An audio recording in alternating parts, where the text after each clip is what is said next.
साथ हैं feng shui master है, टैरो कार्ड रीडर है, मॉडर्न एस्ट्रोलॉजर हैं ज्योति जी। क्योंकि आप सन साइन के हिसाब से बताती हैं, तो जो शुरुआत के 3 जातक हैं उनके बारे में बताएं, शुरुआती 3 राशियों के बारे में कि सन साइन के हिसाब से क्या कहता है उनका ये नया साल। आप सभी दर्शकों को सबसे पहले मेरी तरफ से नववर्ष की शुभकामनाएं। आपका नववर्ष शुभ मंगल हो। आपने जो काम 2022 में अधूरे छोड़ दिए थे उन्हें करने का सामर्थ्य आपको इस नववर्ष में प्राप्त हो, ये मैं कामना करती हूँ।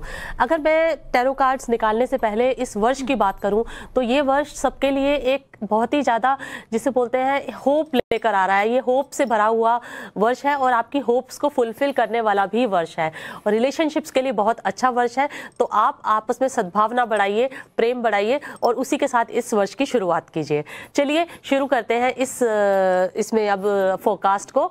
मैं आज कवर करने जा रही हूँ सन साइंस को आपकी जन्म तिथि के अनुसार। आपकी जन्म तिथि के अनुसार अगर आपका सन साइन बनता है एरीज यानी कि मेष, तो आपके लिए मैं 3 कार्ड्स निकालती हूँ।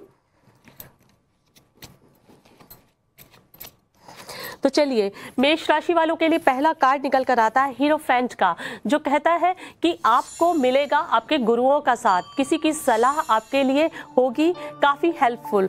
ये कार्ड ये भी सजेस्ट करता है कि अगर आप किसी ऐसे प्रोफेशन से जुड़े हैं जो कि कंसल्टेंसी से रिलेटेड है तो उसमें आप काफ़ी अच्छा परफॉर्म करेंगे। ये कार्ड बहुत क्लियरली इंडिकेट करता है कि अगर आपकी फैमिली में कोई शादी अरेंज हो रही है तो वो शादी बहुत ही ऑर्थोडॉक्स मेथड से, रीति रिवाजों के साथ होगी और बड़ों के आशीर्वाद से होगी।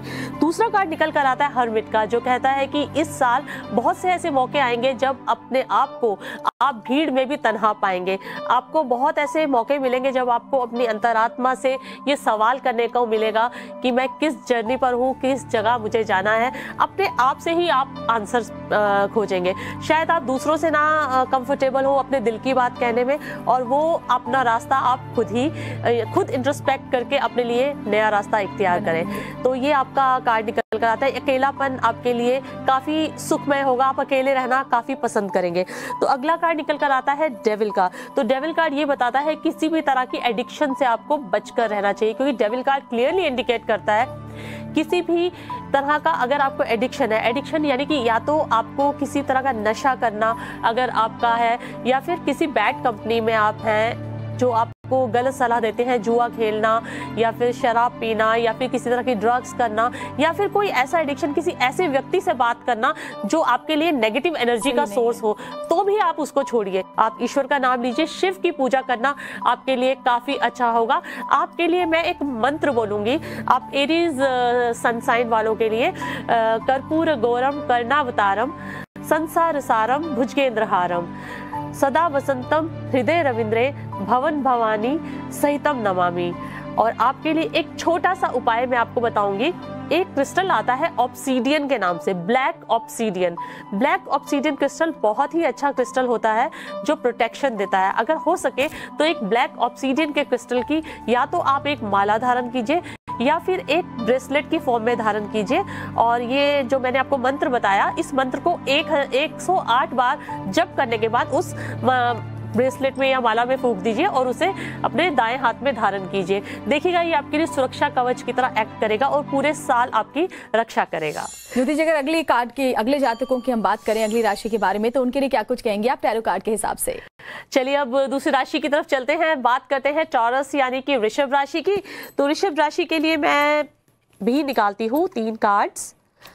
आपके जीवन से जुड़े हुए 3 पत्ते मैं खोल रही हूँ। चलिए पहला कार्ड तो बहुत अच्छी न्यूज़ लेकर आता है आपके लिए। 10 ऑफ हार्ट्स का कार्ड कहता है कि बहुत से ऐसे मौके आएंगे जो इस साल आपके परिवार में सेलिब्रेशन का टाइम होगा। कुछ ऐसे ओकेजन्स आएंगे कि आप कोई रिलीजियस सेरेमनी ऑर्गेनाइज कर सकते हैं, या आपकी फैमिली में या आपकी डिस्टेंट फैमिली में कोई एंगेजमेंट सेरेमनी या कोई और ऐसा गैदरिंग होगा जहाँ सब लोग एंजॉय करेंगे साथ में। कोई मुझे ऐसा लगता है कि शायद रिलीजियस सेरेमनी होती हुई नजर आ रही है वो, और उसमें आप एंजॉय कर रहे हैं। जैसे लोग माता की चौकी करते हैं या छोटा सा भंडारा करते हैं, इस तरह का कुछ ओकेजन हो सकता है जहां पर परिवार के लोग इकट्ठे हो रहे हैं और बहुत एंजॉय कर रहे हैं। हाँ, ये रिंग सेरेमनी भी हो सकती है, रोका भी हो सकता है, ऐसा कुछ हो सकता है। ये कार्ड इंडिकेशन देता है ऐसा। बट आने वाला बहुत मजा है आप लोगों को और आप एक दूसरे के साथ इस कंपनी को एंजॉय करेंगे और लास्ट में बोलेंगे seriously it was really a good day, ऐसी फीलिंग आएगी आपको। फिर दूसरा कार्ड निकल कर आता है 5 ऑफ पेंटिकल्स का, जो कहता है कि आपको हो सकती है धन की कमी, साल में अप्स एंड डाउन्स लगे रहेंगे। एक स्टेज आएगी जब आप थोड़ा सा कैशलेस हो सकते हैं, कैशलेस सिचुएशन ना हो, इसलिए थोड़ा अपने खर्चों पर रखें कंट्रोल, क्योंकि अगर नहीं रखा कंट्रोल तो हो जाएगी प्रॉब्लम। ये कार्ड ये इंडिकेशन देता है कि आपको रेनी डे के लिए अपना मनी सेव करके चलना चाहिए। लव रिलेशनशिप की अगर मैं बात करूं तो लव रिलेशनशिप में आपको हो सकता है सामना करना एक कंपटीशन का, और अपने लव्ड वन को, अपने डियर वन को कॉन्कर करने के लिए आपको एक कंपटीशन को हराना पड़ सकता है। इस साल साउथ डायरेक्शन में वेल्थ स्टार है, तो जब साउथ डायरेक्शन में वेल्थ स्टार है तो आप अपने जितने भी अच्छे आपके घर में अगर वेल्थ सिंबल है, अगर आपके पास वेल्थ बुद्धा है तो उसको साउथ डायरेक्शन में रखिए। तो इस तरह से आप इस साल अपनी वेल्थ क्राइसिस को भी ओवरकम कर पाएंगे। चलिए फटाफट से जान लेते हैं अगली राशि यानी मिथुन राशि के जातकों के लिए कैसा रहने वाला है ये साल। जेमिनी यानी मिथुन राशि, आप लोग बहुत अच्छे कम्युनिकेटर माने जाते हैं, तो आपके लिए मैं कार्ड निकालती हूँ। ओके, मिथुन राशि वालों के लिए कार्ड्स तो बहुत एवरेज निकल कर आते हैं। आप लोगों का पहला ही कार्ड ये बताता है कि आप अपने लिए खुद ट्रबल खड़ा करते हैं। पहला कार्ड कहता है आप अपने लिए खुद लिमिटेशंस क्रिएट कर सकते हैं। वही दूसरा कार्ड 9 ऑफ वॉन्ड्स का निकल कर आता है। ये कार्ड बहुत क्लियरली बताता है कि आपको हिम्मत नहीं हारनी चाहिए, परसिवरेंस का कार्ड है। कहता है आप अपनी मंजिल से, बिकॉज 9 ऑफ वॉन्ड्स यानी कि एक कदम दूर आप 10 से हैं, आप अपनी मंजिल से सिर्फ एक कदम दूर हैं। आपको हिम्मत नहीं हारनी चाहिए और आपकी यही जो परसिवरेंस है आपको अपनी मंजिल तक पहुंचा देगी।